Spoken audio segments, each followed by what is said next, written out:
দেখবি এদিকে দেখা, এনলের থেকে ওটা স্টেবিলিটি বেশি, তো সেই জন্য ম্যাক্সিমাম কেসে এটা ফরওয়ার্ড রিয়াকশন হয়। তুই দেখবি এদিকে দেখছিস, তুই ছোটোবেলায় এই সাইনটা পড়েছিলি, কোথাও না কোথাও দেখেছি রিভার্সেবল সাইন। রিভার্সেবল সাইন মানে কি, ফরওয়ার্ড হচ্ছে আবার ব্যাকওয়ার্ডও হচ্ছে। ব্যাকওয়ার্ড হচ্ছে মানে কি বলতো ভাই, প্রোডাক্টগুলো কম্বাইন করে আমার রিয়াক্টেন্টে ফিরে আসছে।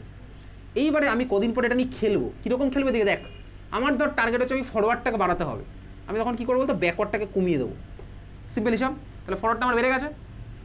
দেখ ব্যাকওয়ার্ডটা যদি কমে যায় তাহলে ফরওয়ার্ডটা বাড়বে, তো সোজা কথা ভাই। আমি পাস করতে পারছি না, বন্ধুকে ফেল করে দিই, চল তাহলেই হবে, সিম্পল হিসাব, কে সবাই নিউট্রাল। তো এইখানে দেখ আমি কী করলাম, ব্যাকওয়ার্ডটাকে কমিয়ে দেবো। কীভাবে কমাবো সেদিন কদিন পরে দেখবো। ম্যাক্সিমাম কেসে তুই যে রিয়াকশানগুলোতে একটা অ্যারো দেখিস না, সেখানে কী হয় বলতো, ফরওয়ার্ডটা 99.99% হয়, আর ব্যাকওয়ার্ডটা ওই কম হয় বলে এই অ্যারোটা শো করে না, করে এটাকে পুরোপুরি এরকম করে দেয়।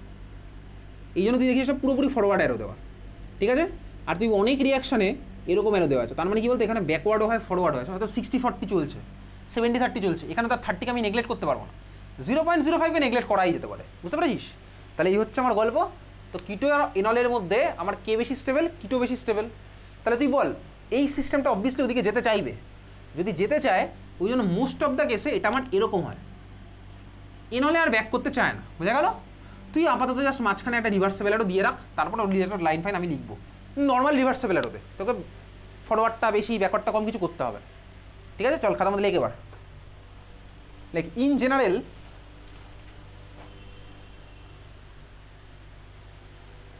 enol form is more stable in general, enol form is more stable, sorry less stable হবে, enol form is less stable than keto form. In general enol form is less stable than keto form, ঠিক আছে। আচ্ছা, তোকে পরীক্ষাতে কী question দেবে বলতো, এইমাত্র দেখবো তোকে এনল ফর্ম দিয়ে কিটোটা আঁকতে দিতে পারে, বা কিটোটা দিয়ে এনলটা আঁকতে দিতে পারে। আচ্ছা, আমি তো ভাই এনল থেকে কিটোটা শিখলাম, কীভাবে করবো, ওইচটার রেসপেক্টে আলফা বিটা মার্ক করবো, তারপরে কী করছি ভাই, সি ডবল বন্ড সিটাকে সি ডবল বন্ডও করে দেবো, আর এই ওইচটাকে ওই কার্বন লাগিয়ে দেবো, তাই করেছি। দেখ ওটা দিলে এটাই কীভাবে আসবো, তুই দেখে তুই নিজেই শর্টকাট বানিয়ে ফেলতে পারবি। শর্টকাটটা কী হবে ভাই, কী করবো, চল দেখ, ঠিকই বলেছিস, কার্বনিল আছে ভাই, তাহলে এই বনটাকে পাঠিয়ে দেবো কোথায়, দেখছি এই বনটাকে পাঠাবো হচ্ছে এরকম করছি ভাই, এটাকে এখানে পাঠালাম, আর হাইড্রোজেনটাকে এখানে লাগিয়ে দিলাম, এটাই করব, ঠিক আছে। আচ্ছা, এটা ওটা বললে তো আমার হবে না, এটা বলতে বললে আমি কনফিউজ হবো পরীক্ষার সময়।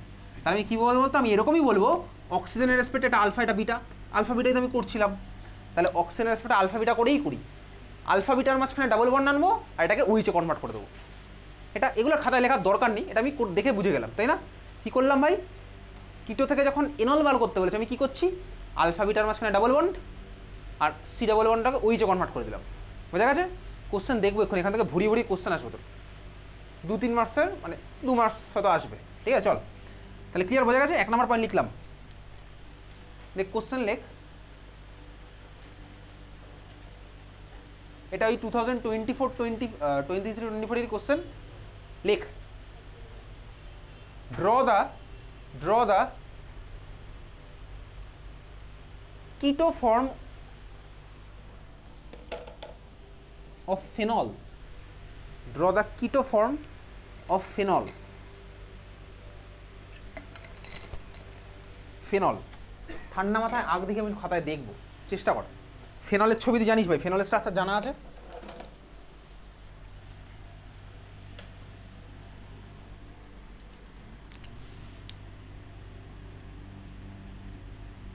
ফেনলটা এঁকে তুই ফেনলের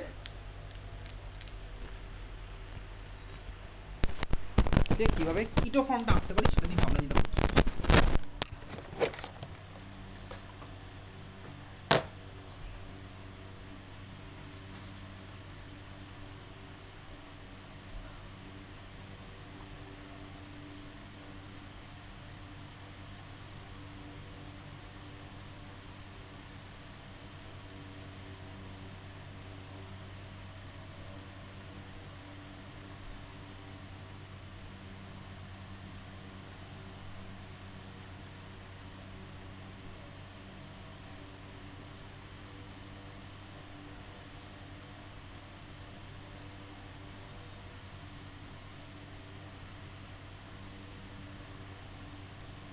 ফেনলের ছবি গেছিস, 2 মার্কসের কোশ্চেন এসেছে, ফেনলের ছবি আঁকতে পেরেছিস?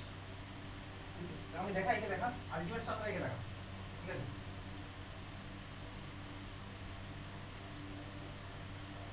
তো এটাতে কি কি আছে তোরটা? সেখানে একটা হাইড্রোজেন শো করে দিই, ঠিক আছে? এই জিনিস তোরটাও ঠিক আছে, হাইড্রোজেনটা শো করবো, ঠিক আছে?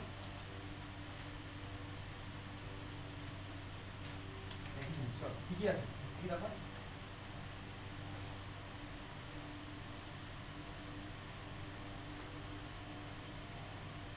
ঠিক আছে?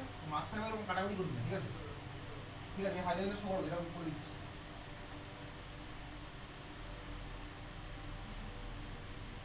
ঠিক আছে? আপনি হাইড্রোজেনের শো করবি দেখি, তারপর প্লাস চার্জ কোথা থেকে আসছে? প্লাস চার্জ দেখি, এটা ভাই কি, এটা ভাই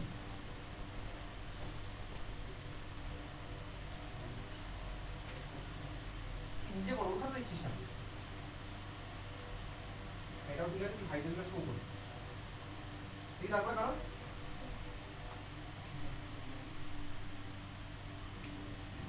মাইনাস কোথা থেকে হবে ভাই? এটা তো রেজোনেটিং স্ট্রাকচার হয়ে গেছে, এইভাবে হাইড্রোজেন দিলে হবে না,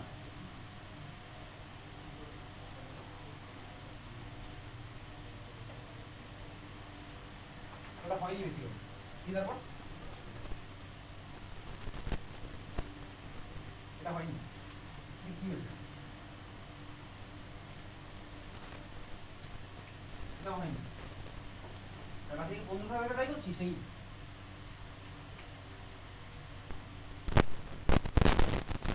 কার্বন গুলো গ্যাপ দিলে হবে না, গ্যাপ দিয়েছিস কেন বলতো? ফাঁকা ফাঁকা হয়ে গেছে, কোভিডের সময় যে ভাই আলাদা আলাদা লাইনে দাঁড়াতো না, মাঝখানে গ্যাপ দিয়ে ওটা ওরকম হয়ে গেছে কার্বন গুলোর মধ্যে।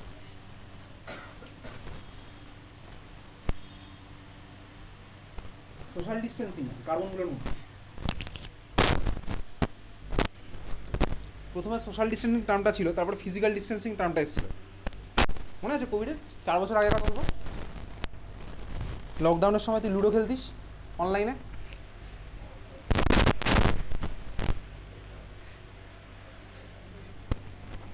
তোকে ফেনল থেকে বলেছে ফেনলের কিটোফর্ম আঁকতে, তো আমি আঁকলাম, এটা হচ্ছে ফেনল। একটা জিনিস বুঝে গেছি ভাই, ফেনল থেকে যখন বলেছে কিটোফর্ম আঁকতে, ফেনলের এই ডাবল বন্ডগুলো আমি শোটা করবো কীভাবে, এ তো আমি বুঝলাম। তাহলে হচ্ছে আমার ভাই ফেনলটা কিটোফর্ম না এনল ফর্ম? অবভিয়াসলি ফেনলটা এনল ফর্ম। কীভাবে বুঝলাম? কারণ এখানে ওইচও আছে, আর ওইচটা আমার ডাবল বন্ডের কার্বনের সাথেই লেগে আছে। আমি এক কাজ করি, আমি দেখ, যদি আমি খেলাটা খেলি, তাহলে তুই বল, আমার স্ট্রাকচার ওয়াইজ, আমার যেভাবে এঁকেছি সেই স্ট্রাকচার ওয়াইজ কি এই কার্বন পার্টিসিপেট করবে? এ করবে না, এও করবে না, এও করবে না, এও করবে না। কারণ আমি তো দেখেছিলাম ভাই, খেলাটা কার সাথে হচ্ছিল? ডাবল বন্ডের সেই কার্বনের সাথে যেখানে ওইচটা লেগেছিল, আর তার পাশের কার্বনটা। তাহলে সেই সূত্রে আমি যেভাবে এঁকেছি, তাহলে সেইভাবে ওইচের সাথে লেগে থাকা কার্বনটা আলফা, তারপর এটা বিটা, এরকম হয়েছে। হ্যাঁ ভাই, হলো। তো ফেনলের অর্থ আপাতত ভুলে যাই, আমি যেভাবে আঁকলাম সেখানে ওইচের রেসপেক্টে বিটা কার্বনে কটা হাইড্রোজেন লেগে আছে? একটা হাইড্রোজেন। তাহলে এখানে একটা হাইড্রোজেন আছে। এবার আমি খেলাটা কী খেলছিলাম ভাই? আমি তো খেলেইছিলাম যে ওইচের বন্ডটাকে সি ডাবল বন্ডও বানিয়ে দেবো, আর কি করব, সি ডাবল বন্ড সির কার্বনটার সাথে আমি লাগিয়ে দেবো হচ্ছে এই হাইড্রোজেন। দেখ, উপরে তাই করা আছে, সি ডাবল বন্ড, মানে বিটা কার্বনের সাথে এই হাইড্রোজেনটা লাগিয়েছিলাম, ওইচের হাইড্রোজেন। তো বিটা কার্বনের সাথে আমি এই হাইড্রোজেনটা লাগাবো, বোঝা গেছে?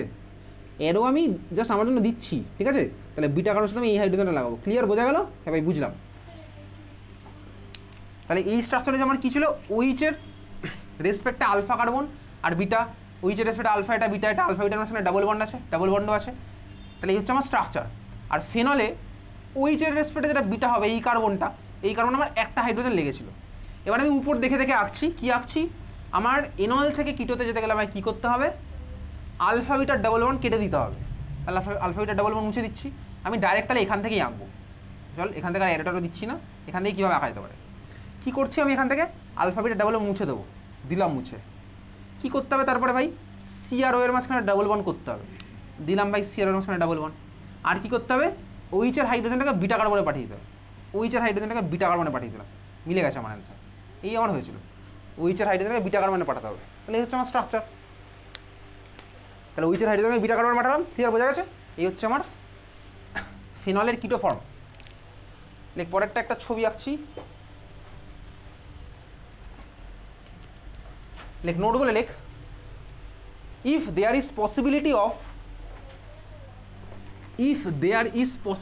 of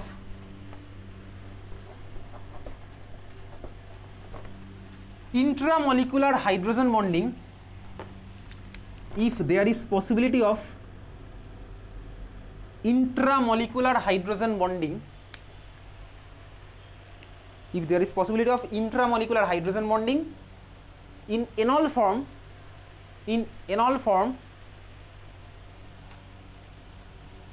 then enol form will be more stable, then enol form will be more stable,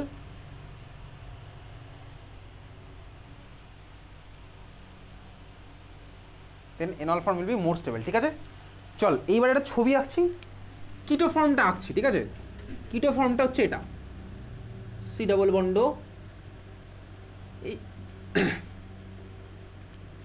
এইভাবে আঁকলাম।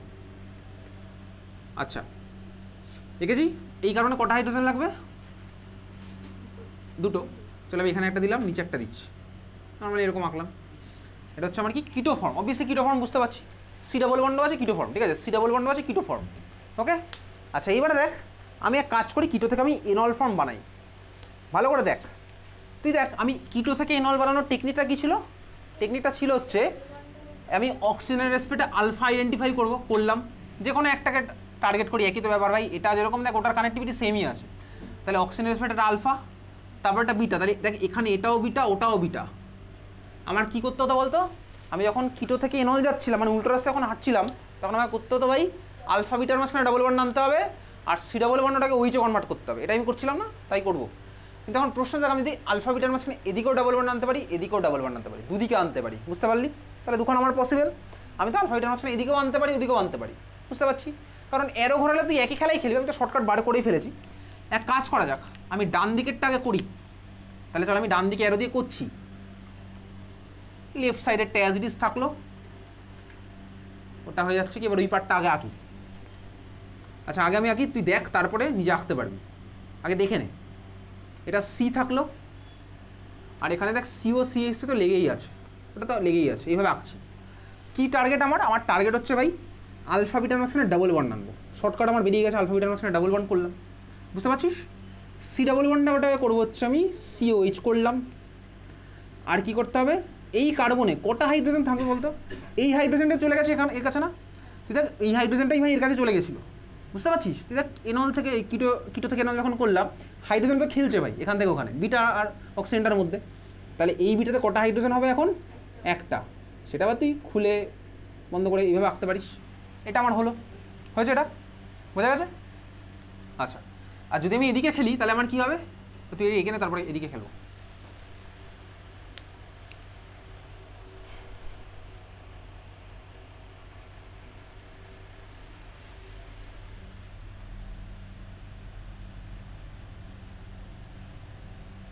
চল এবার এদিকে যদি আমি খেলি তাহলে স্ট্রাকচারটা আমার কী হবে? আঁকা যাক, এইভাবে আঁকছি, ঠান্ডা মাথায় আঁকছি।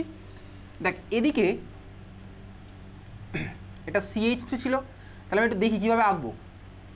তাহলে এখান থেকে স্টার্ট করি, এই কারণ দেখ এই পার্ট তো পুরো আনডিস্টার্ব থাকবো। যদি আমি এদিকে খেলি তাহলে আমি ওই পার্টটা এঁকে নিই, CH2 হবে, CO হবে, CH3 হবে, তাই না?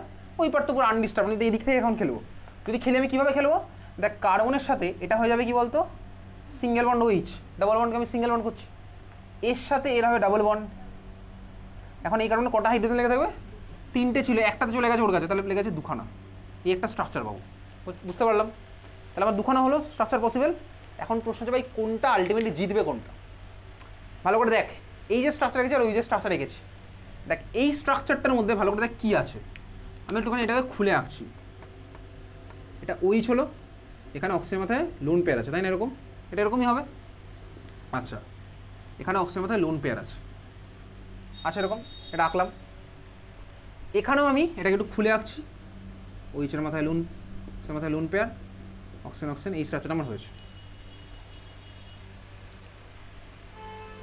দুখানা স্ট্রাকচার হয়েছে, দেখতে পাচ্ছি।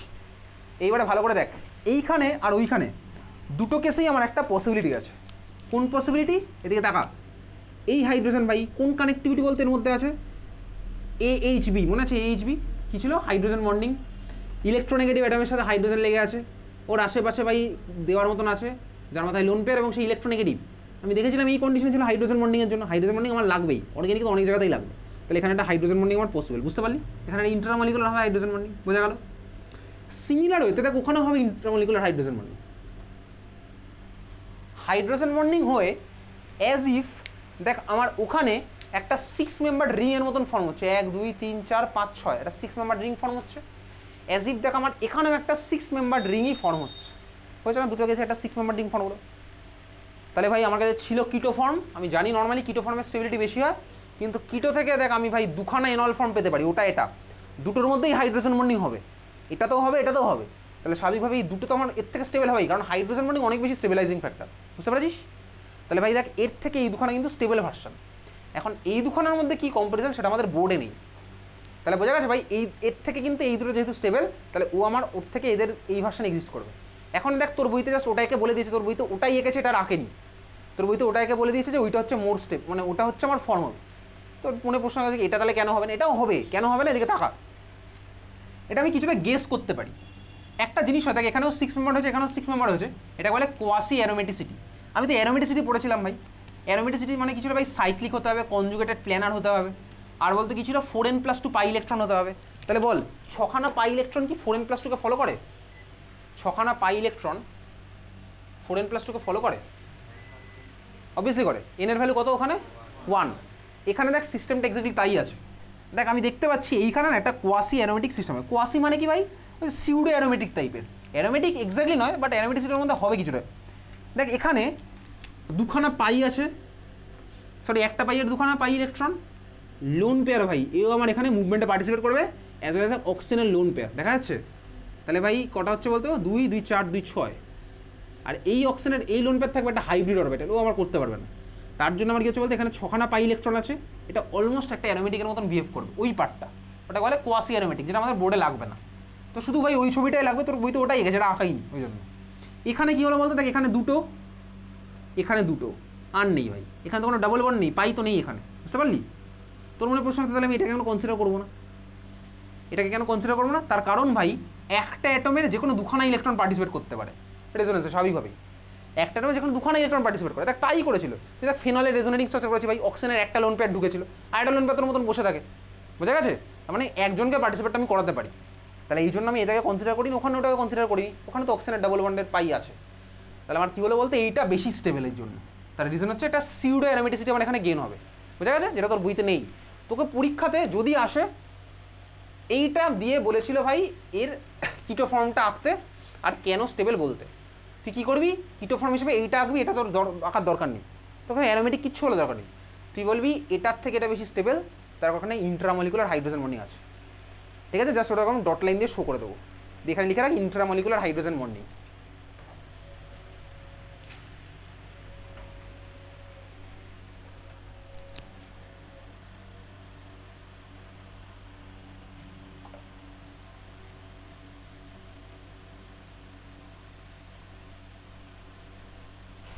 বোঝা গেছে? চল পরেরটা লেখ।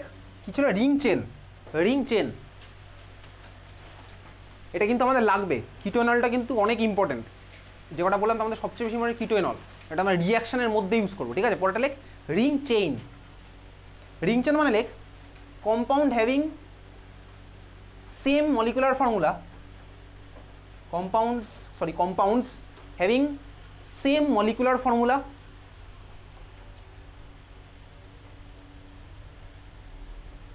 where one will be cyclic,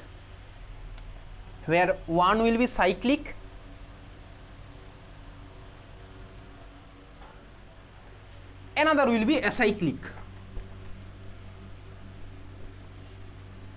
where one will be cyclic, another will be acyclic। একদম সিম্পল, এটা সবচেয়ে সোজা, এখান থেকে কোশ্চেন আসবেই না, রিং চেন থেকে তো দেবে না, এত সোজা, ঠিক আছে? চল দেখ এদিকে দেখ, তোর কাছে দুটো মলিকিউল আছে, সাইক্লিক মানে কি বলতো? সাইক্লিক মানে সাপোজ বেনজিন একটা সাইক্লিক, কেন? তার কারণ এটা বেনজিন মলিকুল, আমি সাপোজ এই কার্বন থেকে যদি জার্নি স্টার্ট করি, দেখ আমি ভাই ঘুরে ঘুরে ওই কার্বনেই ফিরে আসবে, এই জন্য এটা সাইক্লিক, যেখান থেকে জার্নি স্টার্ট হবে ওখানেই ফিরে আসছে। আর যদি ধর আমার কাছে একটা এরকম মলিকুল থাকে, ধর 4টে কার্বন পরপর লেগে আছে, আমি এখান থেকে জার্নি স্টার্ট করে এই বন্ড দিয়ে যেতে ভাই আমি এখানে গিয়ে থেমে যাবো, এটা তো আমার ওই জন্য সাইক্লিক না, এটা বলে অ্যাসাইক্লিক। এইবারে ধর আমার কাছে দুখানা মলিকুল আছে, একটা মলিকুল হচ্ছে এটা, এই কার্বনে দুখানা করে হাইড্রোজেন লেগে আছে, ঠিক আছে। মলিকুলটার ফর্মুলা কি C3H6, এটা একটা সাইক্লিক মলিকুল, ফর্মুলা হচ্ছে C3H6। আরেকটা মলিকুল ধরা হচ্ছে আমার কাছে এটা CH3, CH double bond CH2, এটা একটা অ্যাসাইক্লিক মলিকুল, এরও ফর্মুলা C3H6। দেখতে পাচ্ছি দুখানা রিলেশন কি বলতো, রিং চেন আইসোমার, এ রিং এ চেন হয়ে গেল, রিং চেন আইসোমার, দেখেই বুঝবো ভাই এটা একটা সাইক্লিক ভার্সন ছিল, ফর্মুলা যা ছিল, এটা একটা অ্যাসাইক্লিক ভার্সন, ফর্মুলা সেম, দুজনেরই ফর্মুলা সেম C3H6, একজন রিং একজন চেন, এটা হচ্ছে আমার কি রিং চেন আইসোমার, বোঝা গেছে। চলো আজকে এত অবধি, দেখা হচ্ছে ফ্রাইডে। এক্সাম বলেছিলাম আজকে নেবো, নিচ্ছি না আজকে, আমরা আইসোমেরিজম আমাকে পরের দিন শেষ করবো, তারপরে হবে এক্সাম, ঠিক আছে, পরের দিন হবে না হয়তো, তারপরে হবে। এক্সামের কপি দেখা বাকি আছে, ওটা দেখে দিয়ে দেবো। চল ভাই, তোর কার্ডটা নিয়ে তো সম্পূর্ণ